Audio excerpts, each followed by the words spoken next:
There we go. Hey, it's Rollo Tomassi. I'm coming to you today from my rehearsal studio here in Reno, Nevada.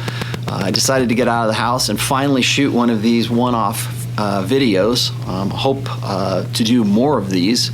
They're just going to be easily digestible, maybe 10-minute, 15-minute videos on just some of the classic principles from my first book, which is The Rational Male. At least that's where I'm starting. And I just want to start by saying I'm in a rehearsal studio and there are other bands just down the hall here. So if you hear some music or you hear something going on around you, I apologize, but I thought nobody was going to be here.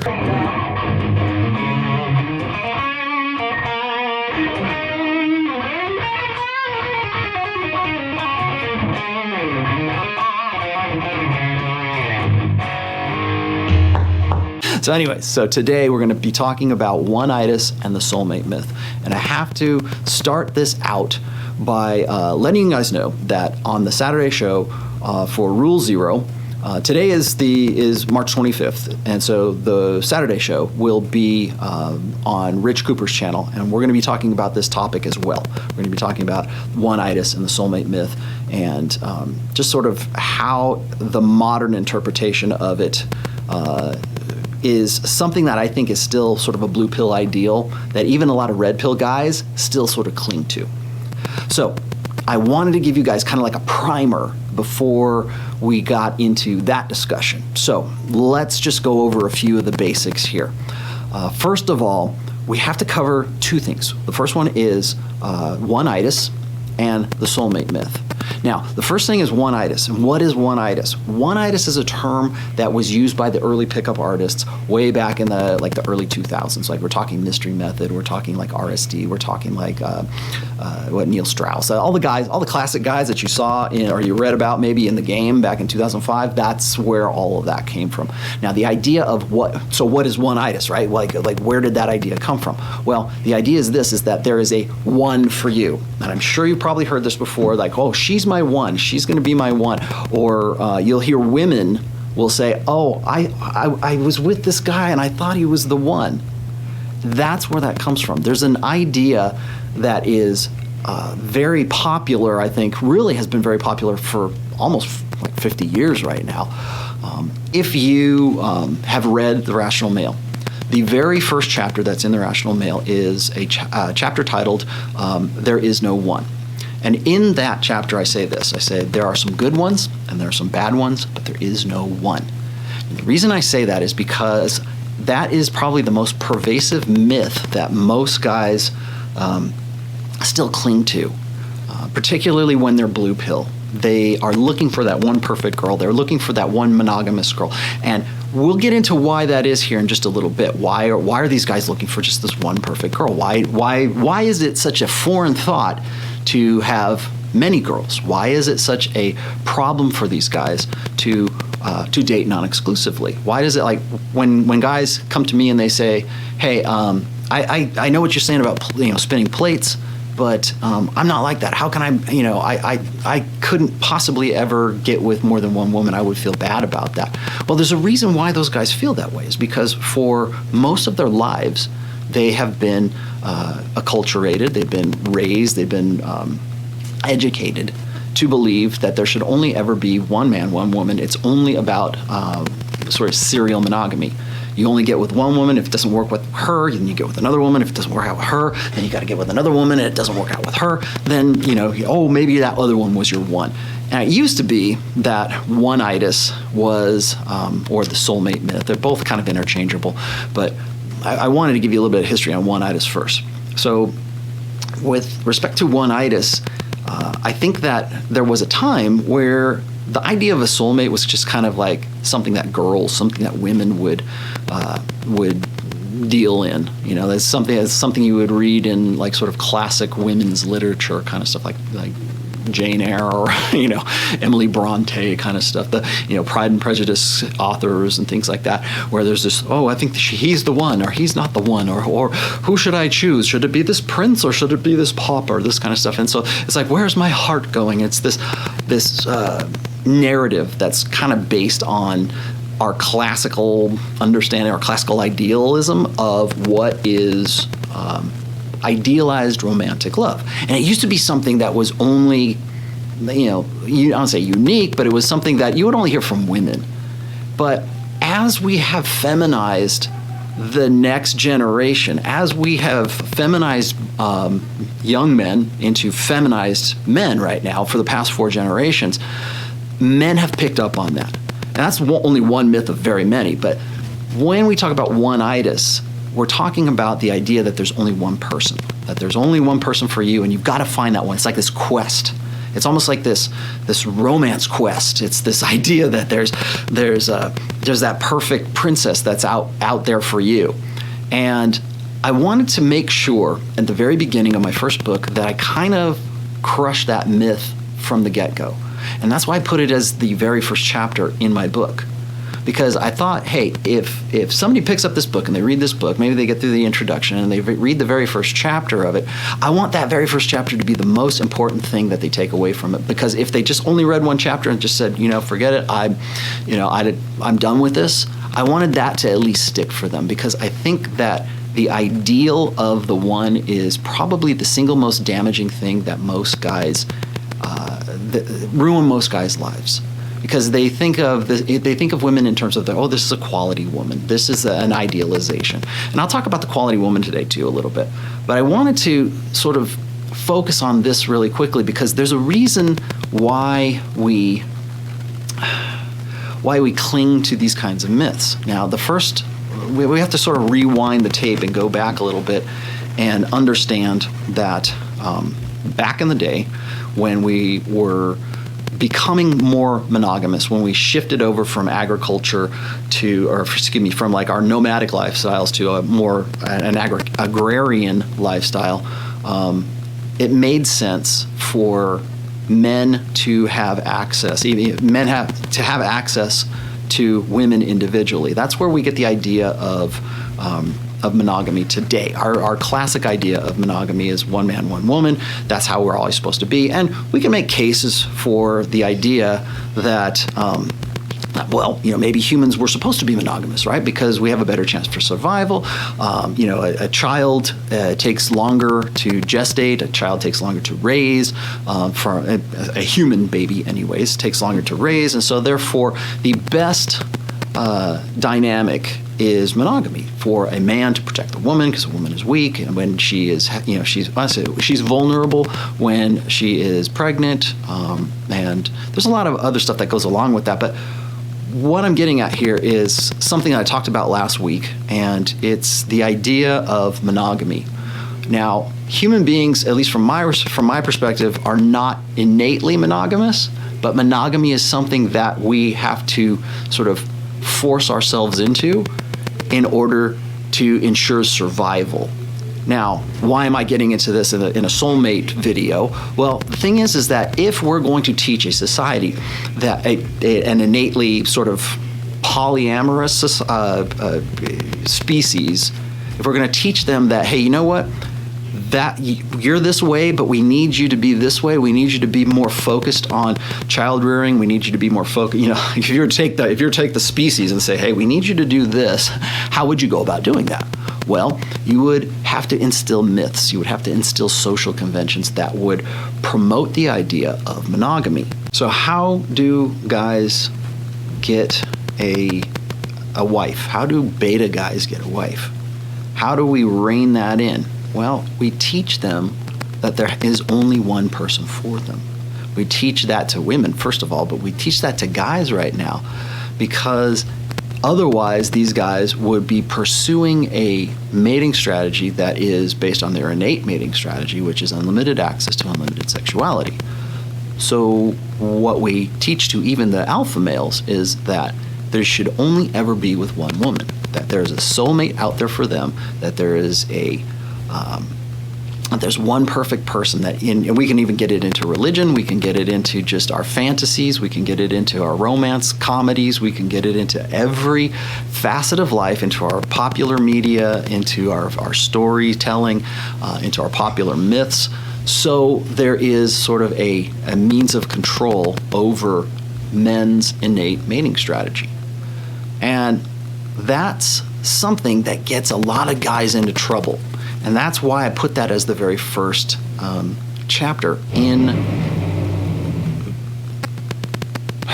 That's why I put that in the very first chapter of my book, because what was a good idea, maybe a good idea, I don't even want to say it's a good idea, but what was, at least conceptually, a good idea to sort of keep guys' innate mating strategy in check is now something that's sort of a disadvantage, because we have so thoroughly feminized guys today that they buy into the idea that they can't live without a girl. They can't live without their one.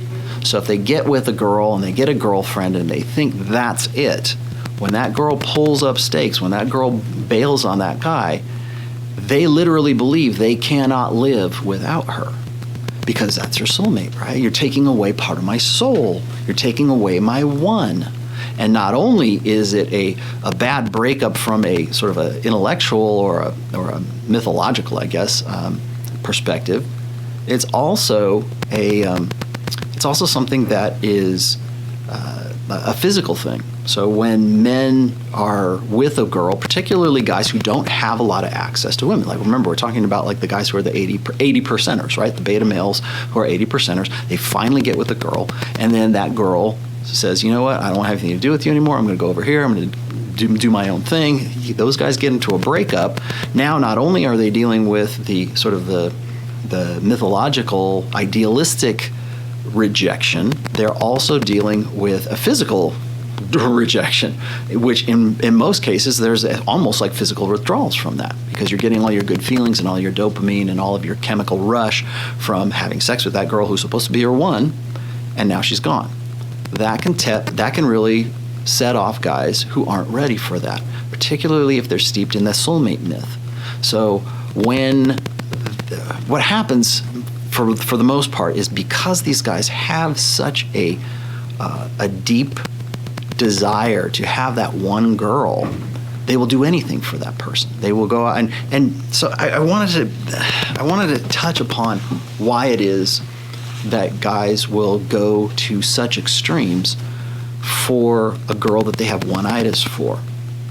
And it's really easy, I think, now for me, and probably for you if you have any kind of red pill awareness, when you see a guy like that and you listen to the words that the guy uses, you probably get a good idea that he subscribes to the soulmate myth. Sometimes they'll just simply say, oh, she's my one. I can't believe my one just left me. So these guys get a real unhealthy obsession about a girl, because they bought into this for so long, usually from their childhood. They bought into the idea that there's only one girl for them. It might be something that's part of their religion. Like, I'm waiting for the woman that God has ordained for me. Women say that a lot too, particularly kind of overly religious women believe that there is this one perfect guy that's out there that's preordained for them, like since the dawn of time, since before they were created, there was another part of them. There's their perfect soulmate, and it's that pervasive. The soulmate myth is a social myth. It's not a religious myth, or not a religious one per se. It is now. It's been sort of co-opted by a lot of religions. But that's how deep it gets. That's how deep it runs. I gave an illustration in the first chapter of The Rational Male, where I was in a behavioral psychology class, and the teacher had asked. She said, "How many of you guys like believe in God?" And there's not that many people raise their hands. Yeah, but. Then she says, how many of you believe that there is a soulmate, that there is a one perfect person out there for you? And all the hands shot up. All the hands shot up when that went on. And I sat there and I watched this. I'm like, man, I said, for otherwise atheists, for otherwise rational, students of the human mind or psychology, for people who would reject religion outright, you're still, as far as I'm concerned, sort of, adopting religion of the masses, a religion of romance, a religion of chivalry. And why is that? Well, I think the reason for that is because most people want to find some way to solve their reproductive problem. And how do they go about doing that? Well, they have their own myths. They have their own mythology. They have their own, I call them social conventions, but they're really mythology. So you've got perfectly rational, perfectly rational, let's just say. You got more reasonable minds who pride themselves on their rationality, let's say. And they still adopt the idea that there is a soulmate. And why is that? Well, because that myth feeds that reproductive need, or it in some way satisfies the reproductive problem. And so that's why it's a very pervasive thing. So, anyways, just to sum this up here, I'm getting a little. I don't want to go too long today, but just to sum this up, the soulmate myth is an idea, a romanticized idea that is used to, first of all, to control men, to control men's ideas with respect to monogamy, to promote monogamy. Really does the same thing for women as well. So if there's one perfect person out there that you're going to go out and you're going to go find, that is a focus on monogamy. That there's only one person. Okay, that's what I got to go after. Well, when we talk about like serial monogamists. Okay, to sum things up here, ONEitis and the soulmate myth are unhealthy obsessions. They're unhealthy idealisms, is what they are. They are certainly mythologies that are embedded into our collective psyches, but they are also, in today's age, really since I think the 90s or maybe the 80s even, they have become sort of an unhealthy obsession. So at the very end here, I wanted to make sure that I covered this. A lot of guys will ask me, they'll say, well, Rollo, shouldn't I have ONEitis for my wife? I love my girlfriend. She's the mother of my children. Should I not have ONEitis for her? What if I want to call her my soulmate? I think there needs to be a distinction between somebody that you have a real deep connection with, and then separating that from the soulmate myth. Because the soulmate myth, ONEitis, is an unhealthy, almost codependency. Like I was saying before, guys will do anything for that girl. Once that happens, then first of all, you're out of your frame, and second of all, you're out of a frame that she doesn't want you to be out of. So don't buy into ONEitis. Don't buy into the soulmate myth. You will have a healthier relationship because of that. It's not to say that you can't have a deep relationship with your wife or your girlfriend or maybe some other girl. But the problem that I see happening, and I get into trouble for this sometimes, but I'm just going to try to define this for you. I have said this before, and I'll say it right now. There's no such thing as a quality woman. Now, guys will just lose their mind. My wife's a quality woman. She's the mother of my child. How could you possibly say that there's no such thing as a quality woman? The quality woman is the soulmate ideal. It's the ideal that there's a perfect girl out there for you somewhere, and if you can just be in the right place at the right time, and the stars align, and the fucking clouds open, and the light shines down on you, and the angels sing, and then suddenly you're going to be with her, and it's going to be forever after. And even after that, when you die, you'll be with her in heaven. You'll be wherever you are with your soulmate somewhere. That's what I'm talking about when I say there's no such thing as a quality woman. You build a relationship. You don't find that relationship. That's why I say there are some good ones and there are some bad ones, but there is no one. The one is an ideal, and it's an unhealthy ideal because it will promote the idea in your head that you should make those sacrifices for that perfect one. That is what you're sacrificing for, not the person, the ideal. The quality woman is an ideal. The soulmate is an ideal. The ONEitis, I got feelings for her. That's an ideal. That's not the reality. That's not what that woman is all about. That's not what your relationship is all about. You can build a relationship. You can build a very good relationship. You can be in love with that person and all that good stuff. But once you start putting the ONEitis in there, and you start putting the soulmate myth in there, and you say, oh, she's my quality woman, you put all that in there, that's when things start to fall apart. Because, first of all, it takes away your identity. If you believe in the soulmate myth, if you believe in ONEitis, you're believing in that myth. You're believing in that idealized fantasy of what could be, what was possible. And many men look back on their lives, many women, same thing. They'll write songs about this. They'll say, well, the one that got away, if I could have just stuck it out with her, everything would have been okay. And then they end up living a life based on chasing an ideal rather than building a reality with somebody and building a healthy relationship. So it's not codependent on a soulmate ideal. So that's today's lesson, I guess. Be sure to hit the subscribe button. Get the alerts. Again, now, of course, everything is nice and quiet. How's this? I hope this was good for you. I hope you guys learned something from this. Again, I am on the road tomorrow on Wednesday, so there's not going to be any show, but you guys will probably watch this as the premiere. So hopefully they'll be good for you. And then don't forget, if you have questions, you go ahead and put them in the comments, but also on Saturday's show on Rule Zero on Entrepreneurs and Cars, that's Rich Cooper's show, we're going to be talking about this topic as well, and you guys can join the conversation. So until then, I'll see you guys later.